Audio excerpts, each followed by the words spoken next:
Welcome. Let's talk about academic writing.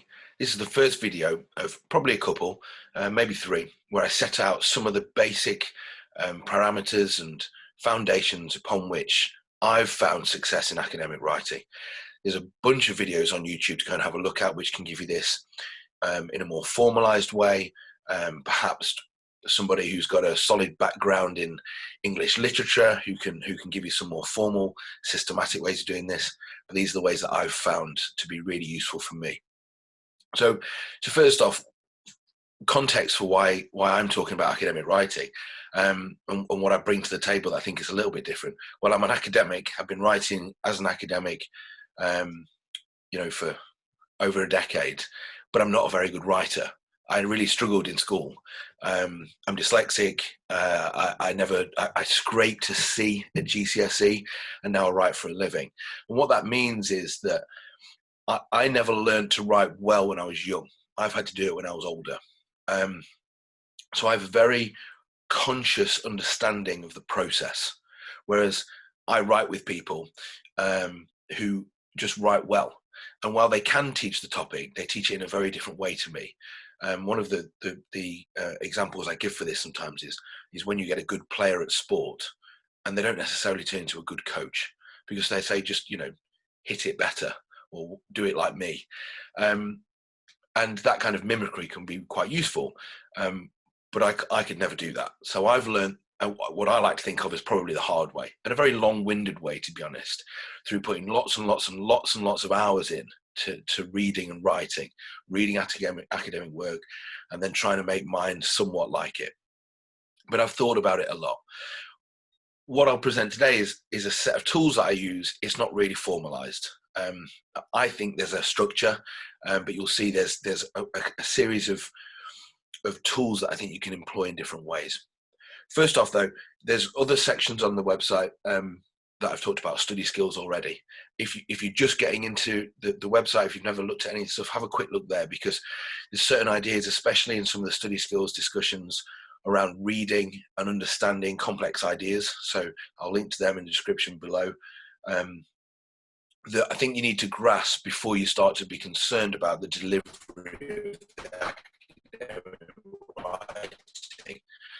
Academic writing, it doesn't work unless you understand the topic academically. So the first thing is read, think, understand. Once you have that, you can start thinking about some of these ideas.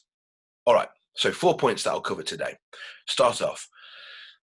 As a broad way of thinking about almost all the writing that I ever do, I start with what I call an inverted triangle. Up here, the broad topic, and down here, the specific issue. And in between, there's a variety of ways to link them together. But that's how I think. I do that in literature reviews.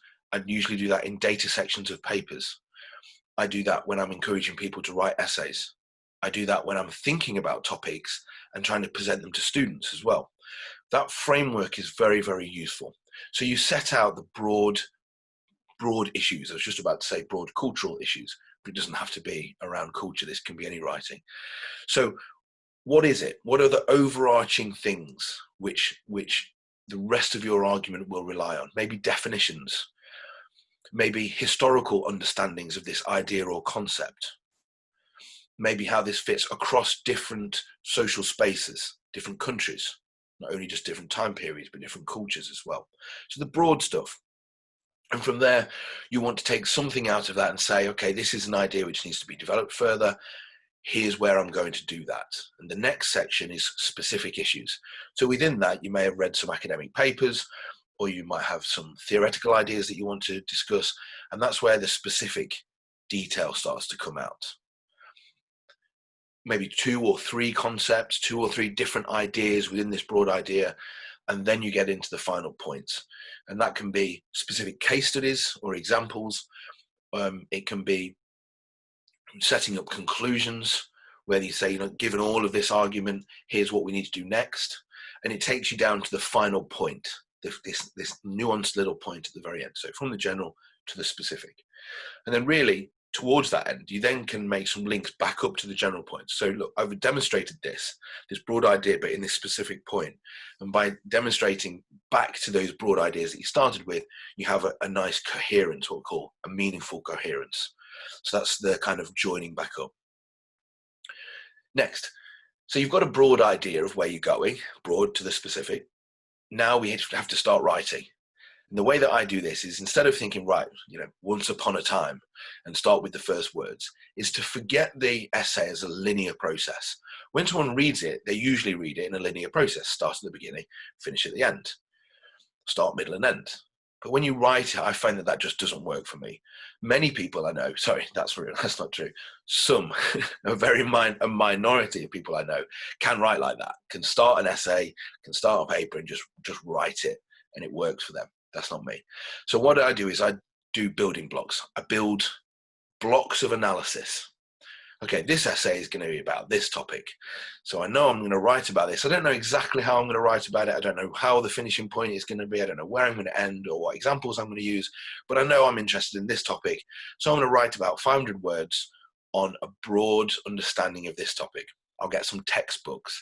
I'll get some introductory papers. I'll get some papers from maybe the 70s when this topic first started to be wrote about. And I'll read what people think in a broad sense. And I'll write 500 words about it. Now in this section, the references might be quite spoken about quite superficially. This topic has been a critical issue for 5 decades. And then references from each decade, something like that. Quite superficial analysis to begin with. But then I'll think, well, I know later on I'm going to write another building block about a specific issue. So now I'll do another one, disconnected, new Word document, new page, whatever you like, and start another 500-word building block. But now burrowing into a specific issue, maybe a theoretical idea, maybe a theoretical idea that 4 or 5 people have written about and developed, and get into the detail, maybe an empirical issue. I'm going to talk about this topic, but in this area. Okay, these 4 papers have talked about it here. 2 of them have said this. Another person said the following. And build those blocks together. Now, they're not connected yet because I've written them in isolation, but they're broadly around the same topic. Once you get those building blocks, we then move on to the next idea, which is called post-planning. So because I've suggested you get some sort of frame and then do building blocks, you have to now look at, do those building blocks that you've written, the actual work you've done, fit the frame? Often they don't.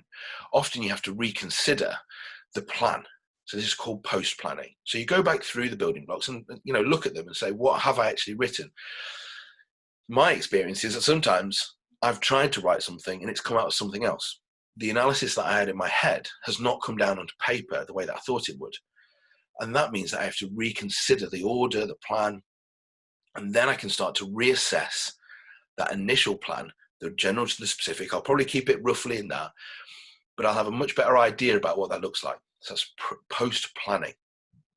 Now with that, it's sometimes challenging to read your own work and critique it accurately. So one of the best tips for that is to give yourself a bit of a break. So if you know that you're going to be working on this here, give yourself a week to work on something else and come back to it. And then look at what you've got in front of you. I always still print my work out to read it. And I sit it down in front of me, 3 different pages, 500 words on each one. Okay, what do I do here? Well, here I talk about that, right? Yeah, I still talk about it. Oh, here I'm talking about something else. That has a link here to this idea. Okay, and I'm starting to organize my thoughts, but in front of me. So post-planning. Then the final one.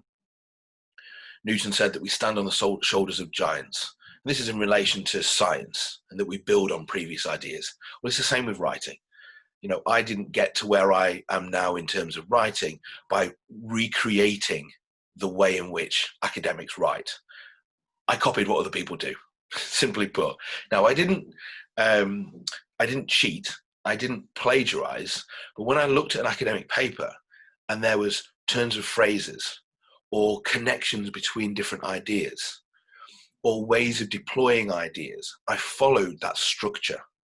The ideas might be mine or a collection of ideas that I've put together. So it's my ideas, but presented in a way which follows the structure of someone else.